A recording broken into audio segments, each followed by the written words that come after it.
আগের মতো ইউনিয়ন কাউন্সিলের নেতা হলে চলবে না, এখন কাজের নেতা হতে হবে, কাজে কর্মের মাধ্যমে। আপনারা জনগণের নেতা হয়েছেন, নির্বাচিত নেতা, আপনাদেরকে সঠিক নেতৃত্ব দিতে হবে। আপনাদের ইউনিয়নে কোনো জমি খালি পড়ে থাকতে পারবে না, রাস্তার দুই পাশে গাছ লাগাতে হবে, শীতকালে গমের চাষের ব্যবস্থা করতে হবে,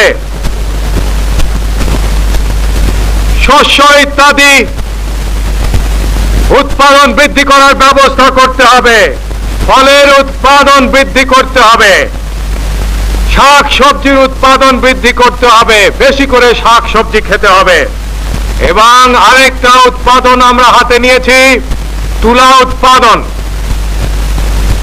এই গত শীত মৌসুমে পরীক্ষামূলকভাবে বাংলাদেশের বিভিন্ন অঞ্চলে আমরা তুলা উৎপাদনের কাজ হাতে নিয়েছিলাম এবং সব জায়গায় সফলতা অর্জন হয়েছে।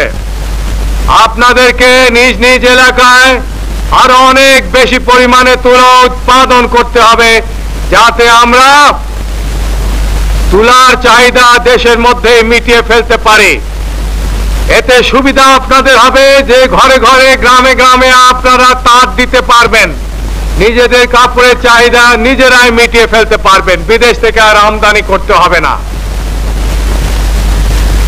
মাছের চাষ করতে হবে, খাল বিল ছোট ছোট নদী নালায় মাছের চাষ করতে হবে। এগুলোর দায়িত্ব নিতে হবে ইউনিয়ন কাউন্সিলগুলিকে, থানা কাউন্সিলগুলিকে। সেজন্য থানা উন্নয়ন কমিটি সংগঠন করা হয়েছে এবং এই অর্থনৈতিক বছর থেকে এগুলি কার্যকরী করা হচ্ছে।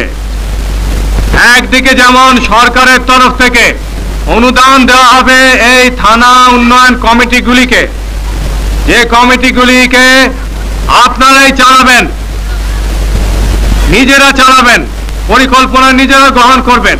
তেমনি অন্যদিকে আপনাদেরকে স্থানীয়ভাবে কিছু টাকা উঠাতে হবে এবং এই 2 টাকার অঙ্ক যোগ করে যে টাকা হবে তার উপর ভিত্তি করে এবং